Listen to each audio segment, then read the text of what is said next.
Dalam sejarah cemerlang Kerajaan Mataram Islam, terdapat sebuah peristiwa epik yang dikenal dengan sebutan Bedahe Kalinyamat. Peristiwa ini melibatkan upaya heroik Panembahan Senopati, raja besar yang berusaha menguasai kota Jepara yang berada di pesisir utara Jawa bagian tengah. Kisah peristiwa ini juga dikenal dengan nama Kuta Bedah, yang dapat diartikan sebagai kota yang runtuh.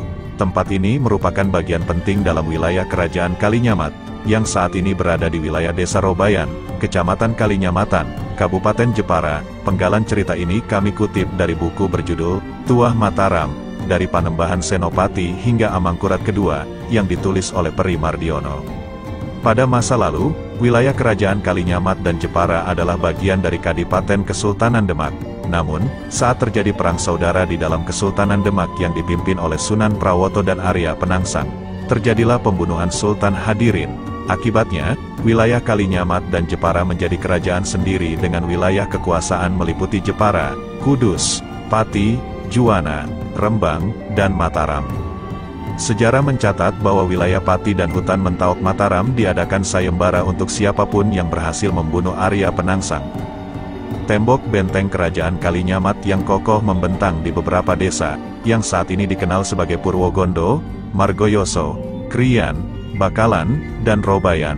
Pusat keraton berada di Siti Inggil, Kriyan, sementara daerah Kalinyamat yang kini menjadi kecamatan di Kabupaten Jepara, juga menjadi pusat kekuasaan Kerajaan Kalinyamat.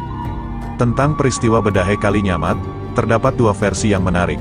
Versi pertama menyatakan bahwa Kuta Bedah terdiri dari dua kata, yaitu Kuto, yang berasal dari bahasa Sanskerta yang berarti benteng, dan Bedah, yang berasal dari bahasa Jawa yang berarti roboh. Dengan demikian, istilah Kuto Bedah dapat diartikan sebagai benteng yang roboh. Dalam versi ini, Kuto Bedah merupakan tempat terjadinya peristiwa epik Bedahe Kalinyamat, di mana tembok benteng Kerajaan Kalinyamat roboh akibat serangan dari Panembahan Senopati, raja besar dari Kesultanan Mataram yang saat itu menguasai wilayah Jepara. Peristiwa ini menjadi titik balik penaklukan Jepara oleh Mataram, yang sebelumnya sulit diatasi karena pertahanan yang kokoh dan pasukan yang tangguh.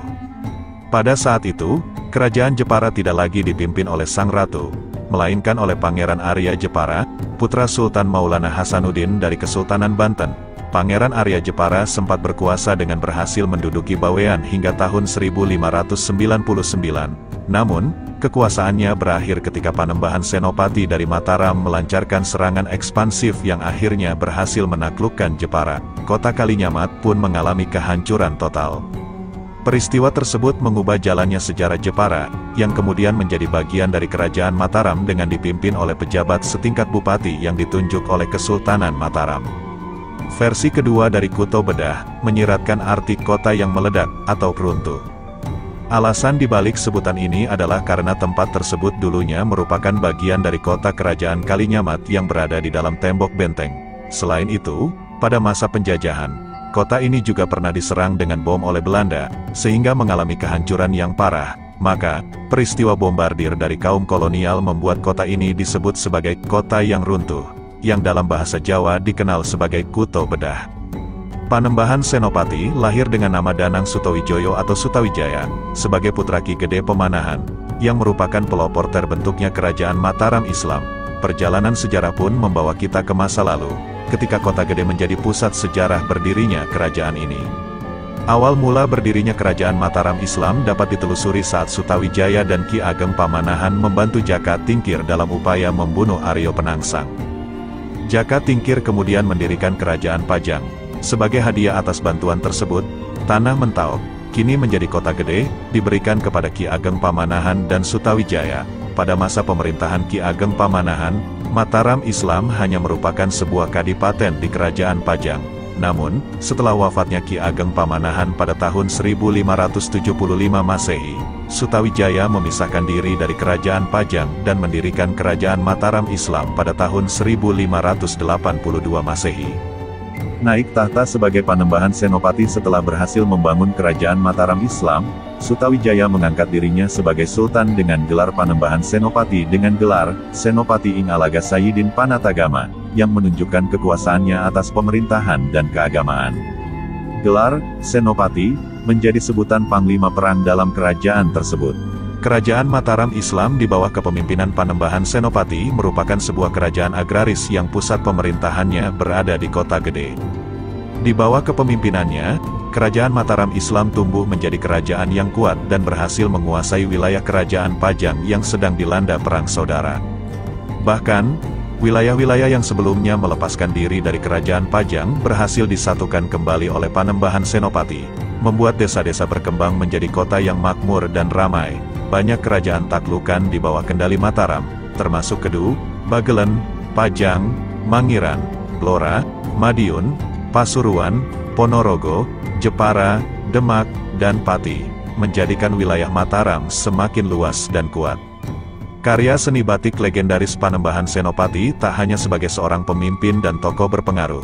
Panembahan Senopati juga memiliki karya seni yang legendaris, yaitu batik dengan motif parang atau lereng. Motif ini memiliki makna mendalam yang terinspirasi oleh pengamatan Panembahan Senopati terhadap ombak Laut Selatan yang memukul karang.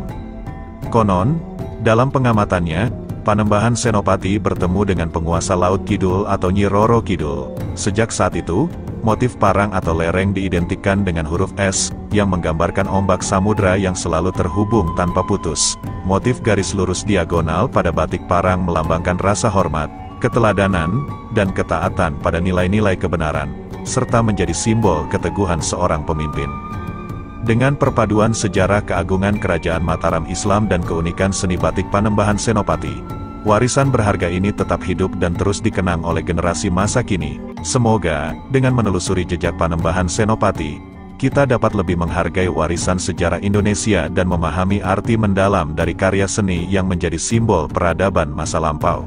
Beberapa catatan menunjukkan bahwa Panembahan Senopati wafat pada tahun 1601, bersamaan dengan terjadinya gerhana matahari di Jawa. Akan tetapi, catatan tersebut tidak mencatat umur beliau pada saat meninggal dunia.